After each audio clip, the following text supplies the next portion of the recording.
Hi friends, welcome back to Hasni Rachipudi. నేనండి మీ హాస్ని రాచిపుడిని.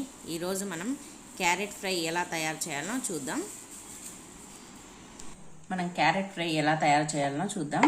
ఇప్పుడు క్యారెట్ తీసుకొని దీన్ని శుభ్రంగా కడుక్కొని దీన్ని చిన్న చిన్న ముక్కలుగా కట్ చేసుకుందాము. క్యారెట్ ముక్కల్ని ఇలా చిన్న చిన్న పీసెస్గా కట్ చేసుకుందాము.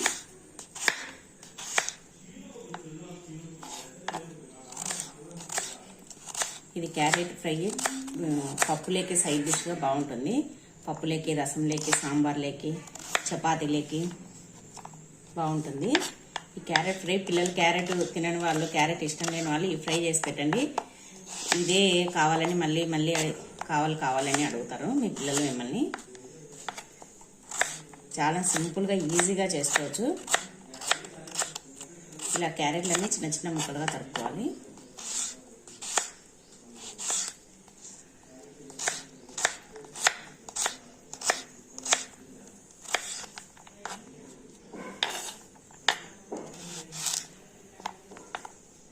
ఇది చపాతీలేకి, పుల్కాస్లేకి, అన్నిట్లేకి దేంట్లోకైనా ఈ క్యారెట్ కర్రీ బాగుంటుంది. Carrot fry, carrot juice, carrot ఏదో ఒక రూపంలో క్యారెట్ని పిల్లలకి పెట్టండి. క్యారెట్ ఫ్రై కానీ, క్యారెట్ జ్యూస్ కానీ, క్యారెట్ కర్రీ కానీ. మళ్ళీ ఒకరోజు క్యారెట్ కర్రీ చేసి చూపిస్తాను. ఇప్పుడు క్యారెట్ ఫ్రై చేస్తాను.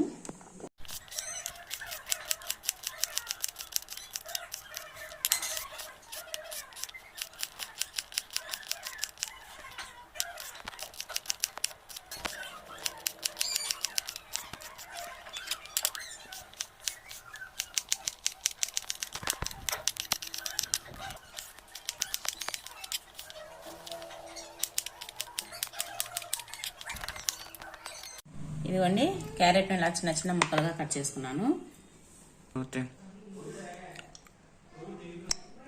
ఇదిగోండి, ఇప్పుడు ఒక ఆనియన్ తీసుకొని ఇలా పొడుగుగా కట్ చేసుకున్నాము. ఒక ఆనియన్ అయితే సరిపోతుంది వీటికి. నేను పావు కిలో తీసుకున్నాను క్యారెట్ను పావు కిలో తీసుకొని క్యారెట్ను చిన్న చిన్న ముక్కలుగా కట్ చేసుకున్నాను కదా. ఇప్పుడు ఇలా ఒక ఆనియన్ కట్ చేసి పెట్టుకున్నాను.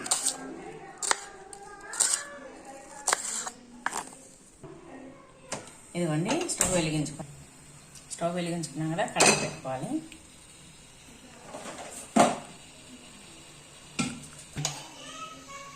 రెండు టేబుల్ స్పూన్లు ఆయిల్ వేసుకోవాలి.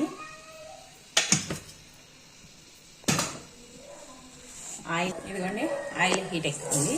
ఇప్పుడు జీలకర్ర, ఆవాలు వేసుకోవాలి. వేసుకొని ఒకసారి ఇలా కలుపుకోవాలి.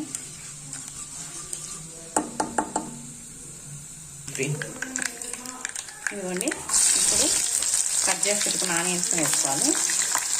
వేసుకొని ఒకసారి కలుపుకొని దీంట్లోనే కొద్దిగా కరివేపాకు వేసుకోవాలి. కరివేపాకు వేసుకొని మళ్ళీ కలుపుకోవాలి. ఇది కొంచెం కాగాలి ఆనియన్స్.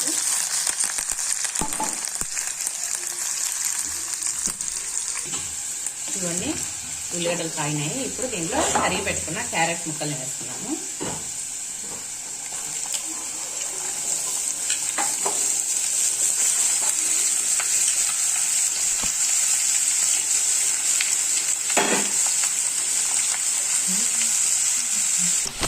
ఇప్పుడు క్యారెట్ ముక్కలు వేస్తాను. ఈ క్యారెట్ ముక్కల్ని బాగా కలుపుకోవాలి.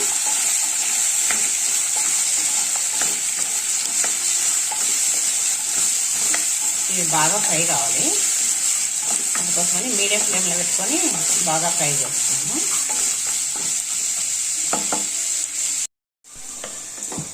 ఇదిగోండి, ఇలా క్యారెట్ ముక్కలు వేగుతున్నాయి. ఇంకా ఒక 5 నిమిషాలు పడుతుంది. ఇవి బాగా ఒట్టిగా వేగాలి. ఇదిగోండి, క్యారెట్ ముక్కలు వేగుతున్నాయి. ఇంకా కొద్దిసేపు వేగితే సరిపోతుంది.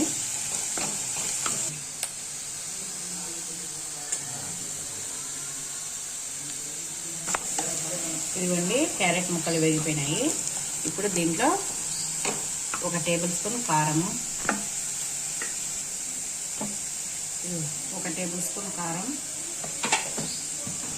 కొద్దిగా పసుపు, సరిపడినంత ఉప్పు, ధనియాల పొడి ఇవన్నీ వేసుకొని ఒకసారి బాగా కలుపుకోవాలి. ఇంకా అంతేనండి, సింపుల్గా క్యారెట్ ఫ్రై రెడీ అయిపోయింది. ఇలా ఒక్క నిమిషం కలుపుకొని స్టవ్ ఆపేసేద్దాం.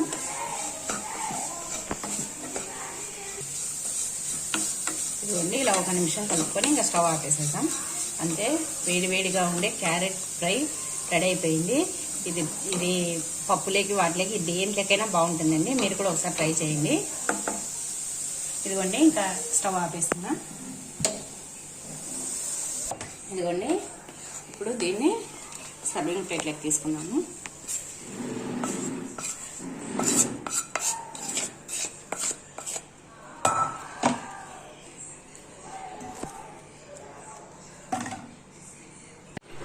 ఇదిగోండి, ఈరోజు మా ఇంట్లో వైట్ రైస్, పప్పు, ఎర్రకారం పప్పు, మామిడికాయ పచ్చడి పెట్టాను నేనే. క్యారెట్ ఫ్రై, బొంగులు, అప్పడము, పెరుగు. ఈరోజు క్యారెట్ ఫ్రై మా ఇంట్లో స్పెషల్. ఎంతో టేస్టీగా ఉండే క్యారెట్ ఫ్రై రెడీ అయిపోయింది. చూడండి, మీరు కూడా ఇంట్లో ట్రై చేయండి. నేను చేసే ఈ క్యారెట్ ఫ్రై నచ్చినట్టయితే, మీకు ఇదే కాదండి, నేను చేసే ప్రతి వంట మీకు నచ్చినట్టయితే ప్లీజ్ లైక్ చేయండి, షేర్ చేయండి, సబ్స్క్రైబ్ చేయండి. పక్కనే ఉన్న బెల్ ఐకాన్ క్లిక్ చేయడం మాత్రం మర్చిపోవద్దండి. నాకు సపోర్ట్ చేయండి ప్లీజ్ అండి. Thank you for watching.